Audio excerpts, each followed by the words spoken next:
महात्मा Gandhi global Indian active school Tilakwada में आप सभी का हार्दिक स्वागत है। कक्षा 11 विषय हिंदी, पद्य 11 नीति के दोहे। उनके कवि है रहीम। रहीम का मूल नाम था अब्दुल रहीम खान खाना। उनका जन्म लाहौर में हुआ था और वे अकबर के 9 रत्नों में से एक थे।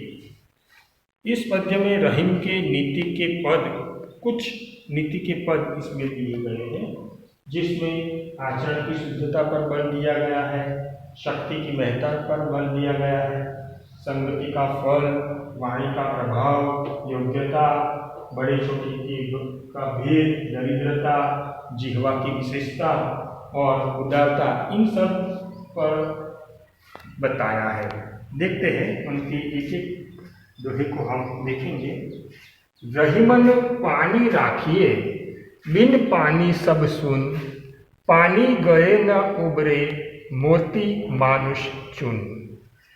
रहीम जी कहते हैं कि जीवन में पानी का बहुत महत्व है।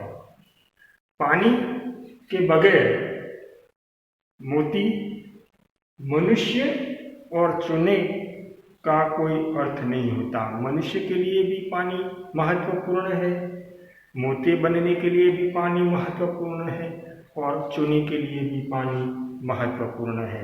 इसका एक दूसरा भी अर्थ होता है कि पानी अर्थात तेज, व्यक्ति का अपना तेज, अपनी इज्जत, इस अर्थ में लेते हैं तो कहा जाता है कि हर एक व्यक्ति का अपना तेज होता है। जिस प्रकार मोती है तो वो भी चमकता है, मनुष्य तो उसका अपना तेज होता है, अपना व्यक्तित्व होता है, अपनी इज्जत होती है, उससे वो चमकता है। और तीसरा है चूना। चूना भी पानी के बगैर नहीं उसका अर्थ चलता। दूसरा, जे गरीब पर हित करे ते रहीम बड़ लोग, कहा सुदामा बापुरो कृष्ण मिताई जोग। रहीम जी कहते हैं कि हमारे समाज में अमीर और गरीब 2 प्रकार के लोग पाए जाते हैं। अब जो गरीब लोग होते हैं उनको उनके साथ अच्छा व्यवहार कुछ पैसे वाले लोग नहीं करते। रहीम जी कहते हैं कि गरीब के साथ हमें उदारता रखनी चाहिए, अच्छा व्यवहार करना चाहिए।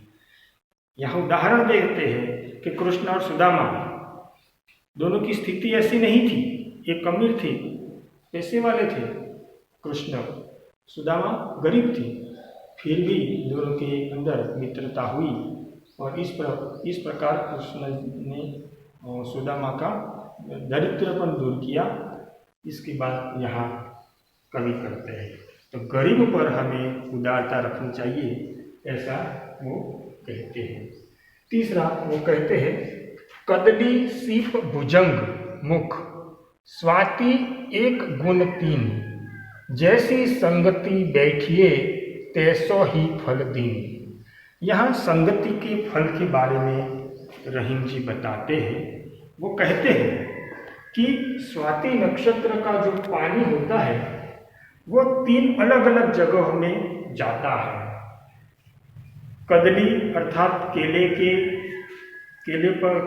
के पौधे पर वो पड़ गिरता है तो वो मोती बूंद बन जाता है। सीप में जाता है तो मोती बन जाता है और भुजंग अर्थात सांप के मुंह में पड़ता है तो वो जहर, विष बन जाता है। अर्थात आप जिस प्रकार की आपकी संगति होगी, उसी प्रकार का आपके अंदर गुण आएंगे, ऐसा कवि कहते हैं। आगे कहते हैं, दोनों रहीमन एक से, लो जो लो बोलस नाही, जानी परत है काकपिक, वसंत ऋतु के माही। व्यक्ति कैसा है, अच्छा है, बुरा है, वो हम उनके ऊपरी दिखाव से हम उसे नहीं पहचान सकते हैं। रहीम जी कहते हैं, जब तक वो बोलता नहीं तब तक हम उसको नहीं पहचानते। यहाँ वो उदाहरण देखते हैं कि कोयल और कौवा दोनों देखने में एक जैसे होते हैं, मगर जैसे ही बोलना शुरू करता है, कौवा बोलता है तो वो कर्कश बोलता है, कोयल बोलती है तो मीठा बोलती है। तो उसी प्रकार व्यक्ति के बोलने से उसके व्यक्तित्व का पता चलता है। उसकी वाणी कर्कश है या मिठास है उसकी वाणी में, उसकी बात यहाँ रहीम जी कहते हैं। आगे कहते हैं कि जो रहीम गति दीप की कुल कपुत गति सोई, बारे उजियारो लगे बड़े अंधेरो होई। यहाँ दीपक की तुलना कपूत के साथ की है। जिस प्रकार दीपक अर्थात दिया प्रज्वलित होता है तो उसका प्रकाश चारों तरफ फैलता है, और जैसे ही वो बुझ जाता है तो चारों तरफ अंधेरा छा जाता है। उसी प्रकार कुटुंब में कोई बच्चे का जन्म होता है तो उससे चारों तरफ आनंद छा जाता है, मगर जैसे जैसे वो बड़ा होता है और उसके गलत कार्यों के कारण पूरा परिवार का नाम बदनाम होता है, उसकी बात यहाँ वो करते हैं। ओछो काम बड़े करे तो न बड़ाई होई, जो रहीम हनुमत को गिरधर कहे न कोई। ओछो काम बड़े करे। बड़े लोग अगर छोटा काम करते हैं तो उसमें इसकी कोई बढ़ाई नहीं होती, मगर छोटा व्यक्ति कोई बड़ा काम करता है तो उसकी बढ़ाई होती है, ऐसा वो कहते हैं। उदाहरण यहाँ देते हैं कि हनुमान को कोई गिरधर नहीं कहते। आगे, दिन सबन को लखत है दिन ही लखे न कोई, जो रहीम दिन ही लखे दिन बंधु सम होई। दिन अर्थात गरीब।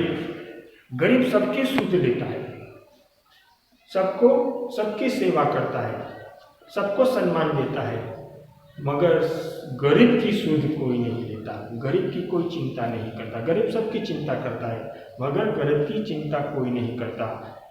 कवि कहते हैं कि जो गरीब की चिंता करते हैं वो दीनबंधु अर्थात ईश्वर के समान है। आगे देखते हैं, जो रहीम दिन ही नाद रिझी तन देत मृग, नर धन हेत समेत, ते रहीम पशु से अधिक रिझेहु कछु न देत। संगीत सुनकर, आवाज सुनकर हिरण अपनी जान दे देते हैं। मनुष्य धन लेकर आनंदित होते हैं, मगर कुछ ऐसे भी लोग होते हैं जो सब कुछ मिलने पर भी खुश नहीं होते, उसके बारे में वो बताते हैं।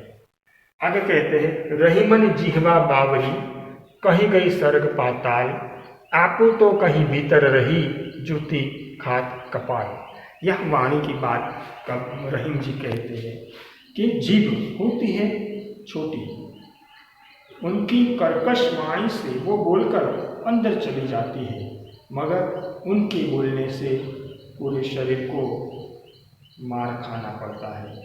तो कर्कश वाणी, हमारी वाणी में मिठास होनी चाहिए, ऐसी बात कवि कहते हैं।